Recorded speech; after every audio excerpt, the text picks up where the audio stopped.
नमस्ते दोस्तों, हमारी आज की कहानी का नाम है बंटवारा। नेहा की ननंद बंटवारे के लिए मायके आई हुई थी। नेहा की सास का भी मानना था कि अब पिताजी नहीं रहे तो दोनों भाई बहन में संपत्ति का बराबर का बंटवारा हो जाना चाहिए। लेकिन नेहा और उसके पति मनीष का मानना था कि कोई बंटवारा नहीं होना चाहिए, क्योंकि बहन प्रभा के ससुराल में किसी प्रकार की कोई कमी नहीं है। पिताजी ने बहुत ज्यादा संपत्ति खर्च करके बहुत ज्यादा दहेज देकर बहन की शादी एक बहुत अमीर घर में की है, लेकिन माँ बेटी इसके लिए बिल्कुल तैयार नहीं थी।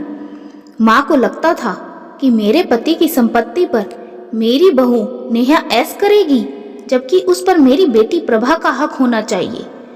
माँ को यह नहीं दिख रहा था कि प्रभा को देने में पिताजी ने कोई कमी नहीं छोड़ी थी।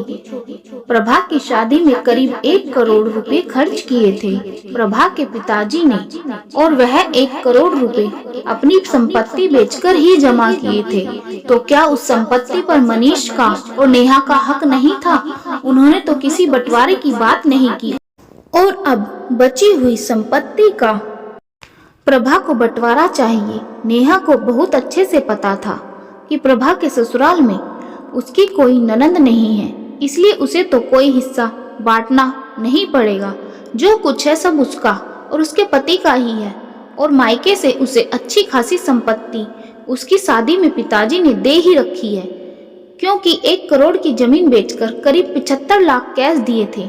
प्रभा के पिताजी ने अपने दामाद को और 25 लाख रुपए शादी में खर्च किए थे, जो कि कहीं से भी मामूली रकम नहीं थी। लेकिन प्रभा का कहना था कि मनीष को भी तो उसके ससुराल से अच्छा खासा दहेज मिला है, तो संपत्ति का तो बराबर बंटवारा होना ही चाहिए।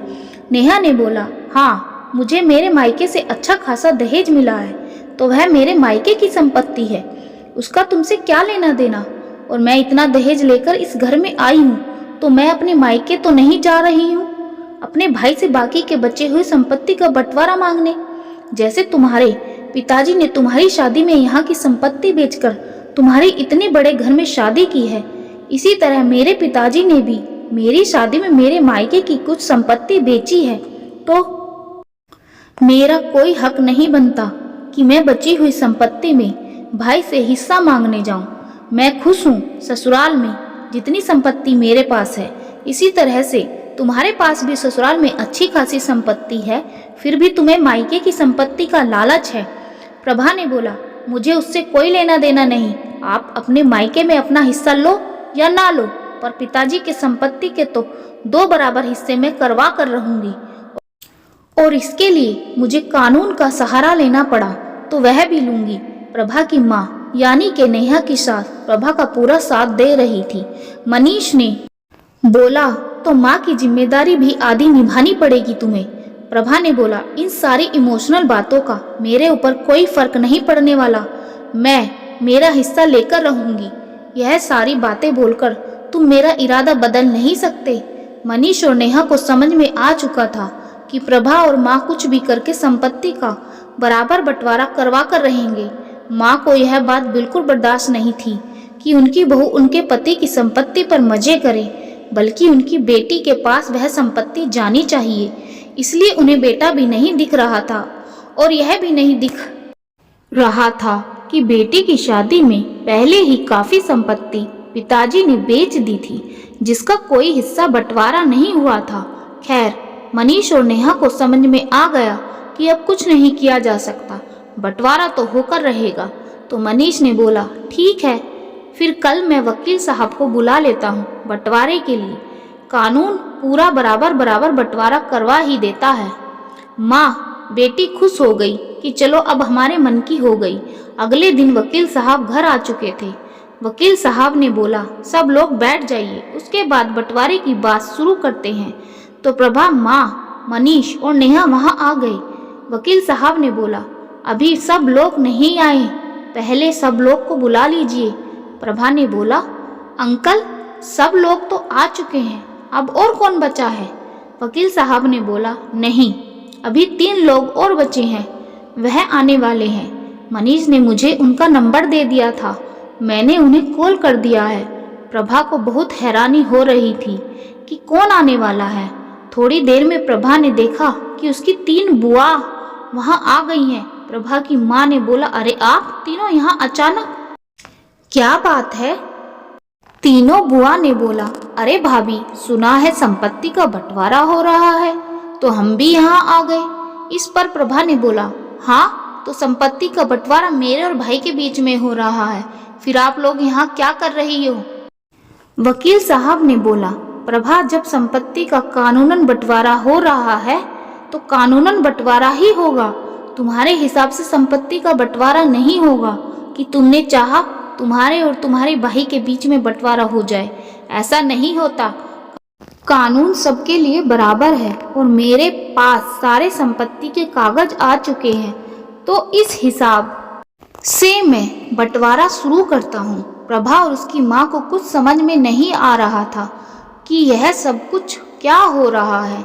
वकील साहब ने बोलना शुरू किया, आपकी सारी पुश्तैनी संपत्ति, जो कि मनीष के दादाजी के नाम पर है, ना कि उनके पिताजी के नाम पर, तो उस पर मनीष के दादाजी के सारे बच्चों का बराबर का हक बनता है। तो सारी जमीन की कीमत निकालने पर लगभग 4 करोड़ की जमीन निकली है।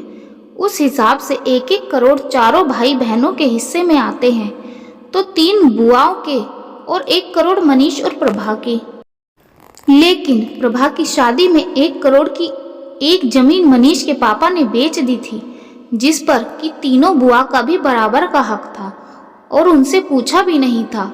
वह जमीन मनीष के पापा ने बेचकर बेटी की शादी कर दी थी, तो उस 1 करोड़ में से 75 लाख 3 बुआ के हिस्से के थे।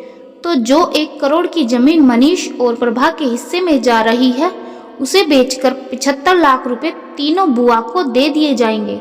अब बचे 25 लाख रुपए, जो कि 12.5 लाख प्रभा और मनीष को मिल जाएंगे। और रही इस घर की बात, तो इस घर के कागज भी मनीष के दादाजी के नाम पर हैं, तो इसमें भी 4 हिस्से होंगे, तीनों बुआ के और मनीष के पापा के। घर में 2 फ्लोर बने हुए हैं, तो नीचे का फ्लोर के 2 हिस्से और ऊपर के फ्लोर के 2 हिस्से। अब आप लोग तय कर लीजिए कि आप लोगों को इन चारों में से कौन सा हिस्सा किसे रखना है, और फिर जो हिस्सा मनीष और नेहा रखेंगे उसके हम 2 हिस्से कर देंगे, आधा प्रभा का और आधा मनीष का। अब तो प्रभा और प्रभा की माँ की हालत खराब हो चुकी थी। कहाँ प्रभा की माँ यह सपना देख रही थी कि गांव की जमीन बेचकर लगभग 4 करोड़ रुपए मिलेंगे, तो 2-2 करोड़ दोनों भाई बहन आपस में बांट लेंगे, अच्छी खासी संपत्ति मिल जाएगी बेटी को। और कहाँ हाथ में आए सिर्फ 12.5 लाख रुपए, और ऊपर से यह इतना बड़ा घर, उसके भी 4 हिस्से हो गए। और फिर जो हिस्सा उनके पास आएगा उसके भी 2 हिस्से होने की बात हो रही है।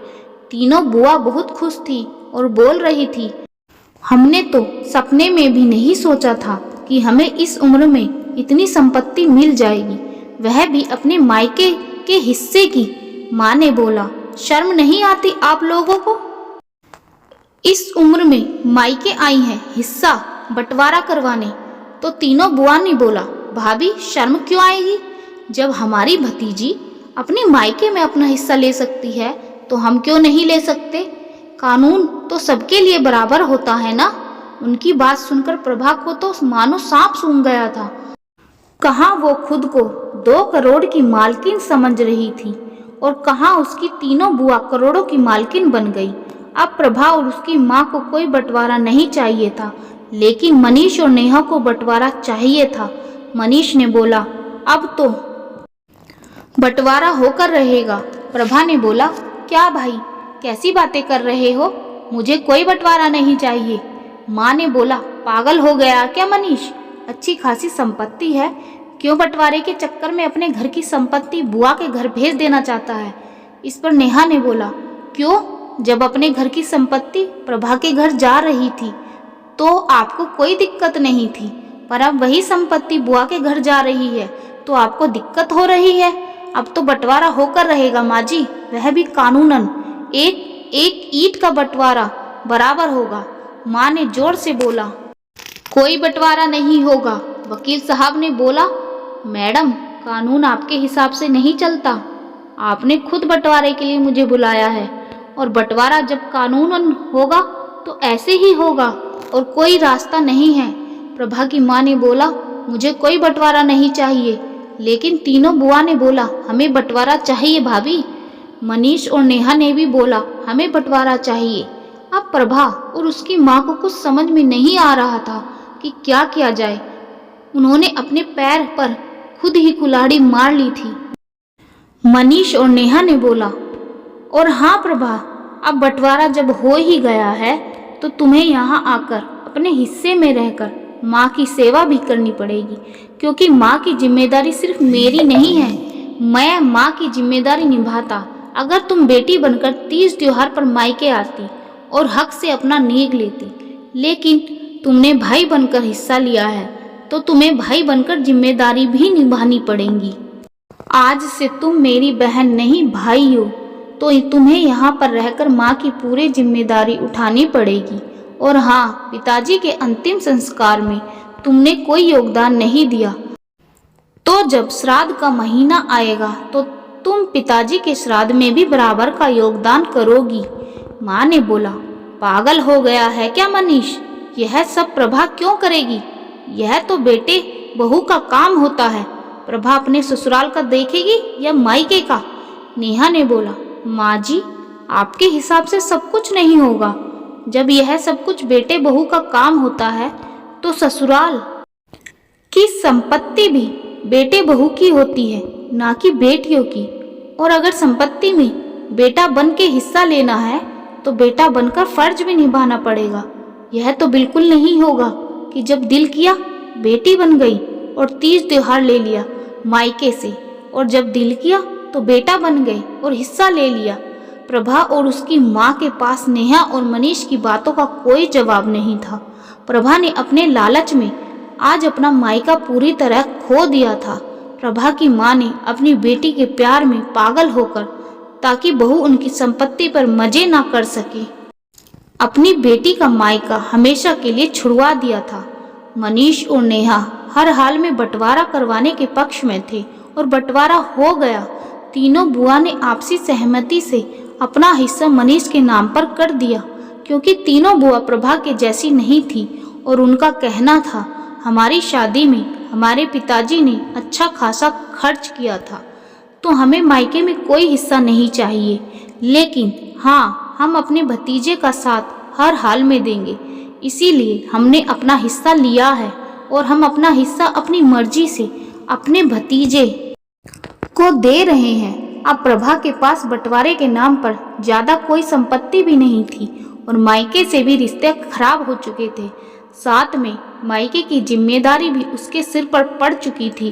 प्रभा को अपनी गलती का एहसास हो चुका था और साथ ही साथ माँ को भी। प्रभा ने बोला, भाई भाभी, मुझे माफ़ कर दीजिए, मुझसे बहुत बड़ी गलती हो गई।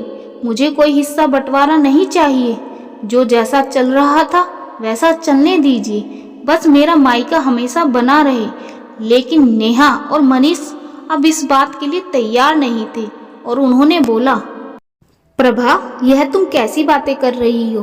कैसा मायका? मायका तो बेटियों का होता है। तुम तो बेटा हो क्योंकि तुमने बेटा बनकर हिस्सा लिया है। तुम्हारा यह मायका नहीं, घर है। तो अपने घर में रहो और माँ के प्रति अपनी जिम्मेदारियाँ निभाओ। मेरी आज से कोई बहन नहीं, बस एक भाई है और दोनों भाइयों में बराबर का बंटवारा हो चुका है और दोनों भाई बराबर बराबर अपनी जिम्मेदारियां निभाएंगे। प्रभा ने बोला, भैया ऐसा कैसे हो सकता है? मैं मेरा ससुराल देखूंगी या मायका? मुझे ससुराल देखना ज़्यादा जरूरी है क्योंकि वहाँ सब सारी जिम्मेदारी मेरे ऊपर है। मैं मायके में माँ का ख्याल कैसे रख पाऊंगी?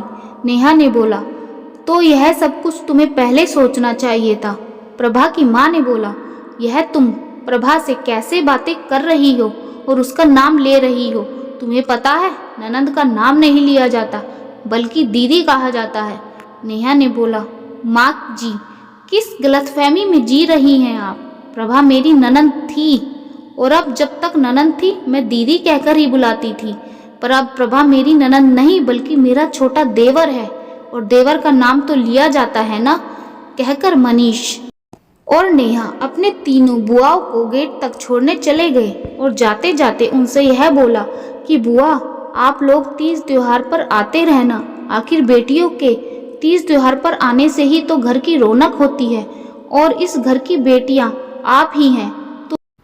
तो हर तीज त्योहार राखी पर अपने मायके जरूर आइएगा। और बुआ को छोड़कर आने के बाद नेहा और मनीष चुपचाप अपने कमरे में चले गए। प्रभा और माँ उन्हें जाते हुए देखते रह गई और उनके पास नेहा और मनीष की बातों का कोई जवाब नहीं था। उन्हें बहुत अच्छे से समझ में आ चुका था कि आज अपनी बेवकूफ़ी और लालच की वजह से प्रभा का मायका पूरी तरह से खत्म हो चुका था। तो दोस्तों, कहानी कैसी लगी? कहानी थोड़ी सी भी पसंद आई हो तो लाइक करें, शेयर करें और चैनल को सब्सक्राइब जरूर करें। धन्यवाद दोस्तों।